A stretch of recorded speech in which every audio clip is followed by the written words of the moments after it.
In this class, we will study about the conservation of biodiversity. So, what is conservation? Conservation means the management of man's use of biosphere. Biosphere, we know, the all plants of all means a place where all plants and animals are present. That is called biosphere on the earth.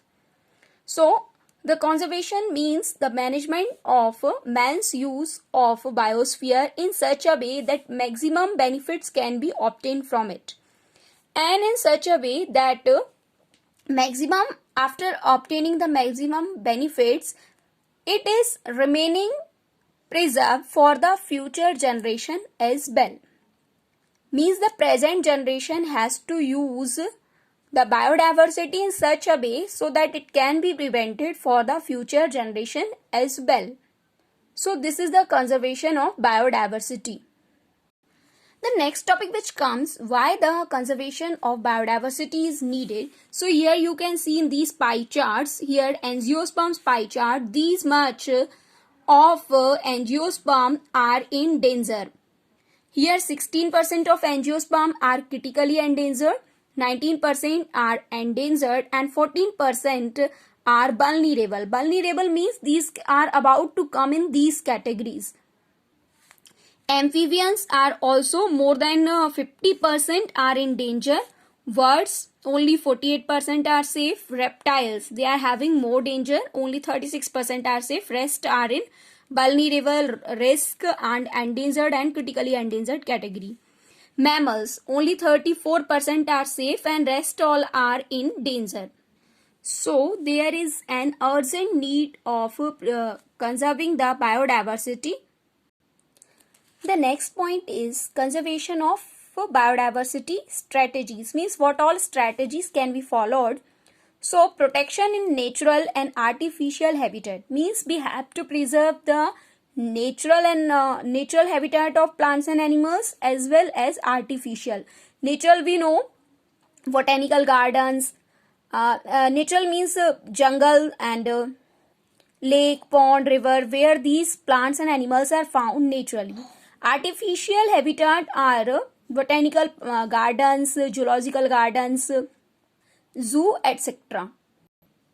In the strategies of conservation of biodiversity, the two main points are in situ conservation and ex situ conservation. So what these in situ conservation and ex situ conservation are? In situ conservation, we have to go on the word. Go on this word first of all. In situ we can consider as site. So in situ conservation is in site. Site means the site or place where these animals or plants are naturally found. So means if a particular type of animal such as tiger we can take. So tiger is found in jungle, in forest, and if we are trying to conserve that tiger in that forest only, so that is called in situ conservation. And if we are taking out that tiger from the forest and trying to conserve it in by keeping in a cage or in a zoo, so that is called ex situ conservation. But the most appropriate method is in situ conservation.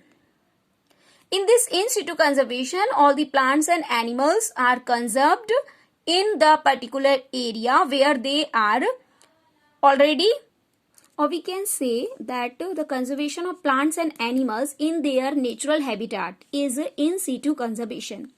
So we can establish here national parks, wildlife sanctuaries, biosphere reserves, several wetlands. Wetlands means some of the wetlands are there on the earth, and there these areas are declared reserve for biodiversity. And sacred groups and lakes are there. So where these in their areas at some of the places human activities are not allowed, so that biodiversity can be conserved. So in situ conservation methods are national parks, sanctuaries, biosphere reserve. Here this biosphere reserve, suppose if this is a biosphere reserve, so here this biosphere reserve is divided into separate zones. A biosphere reserve, some of the zones into it is divided. First is core zone, buffer zone, manipulation zone, and human activities zone. Here you can see, suppose this is an area of a biosphere reserve. So here the center is core area. Here no human activities are allowed. Buffer zone, here also a large number of plants and animals are found. And this transition zone, here some of the human activities are allowed. But in the core area where be preserved rare plants, animals, means which are found in that area only, or totally we can say कि here no human activities will be allowed to preserve the biodiversity present in this area. Now there is a list of national parks and the states where they are located, as Corvette National Park UP, Kanha National Park MP, Kaziranga Assam, Gir Gujarat, and we have to learn these names because they can be asked in MCQs. But government also takes strict actions to preserve the biodiversity. Firstly, according to Red Data Book or other records, these animals and plants are identified that which are facing the most dangerous situation. Then protected Indian wild animals are declared. Here some of the projects we will study. Number 1 is Loin Project. This Loin project was started in 1972 in Gir forest of Gujarat, because Indian Asiatic loin are found in Gir National Park of Gujarat. So we have to remember the names of some of these projects: Himalayan Musk Deer Project, Manipur Bro Antlered Deer Project, and Project Hangul.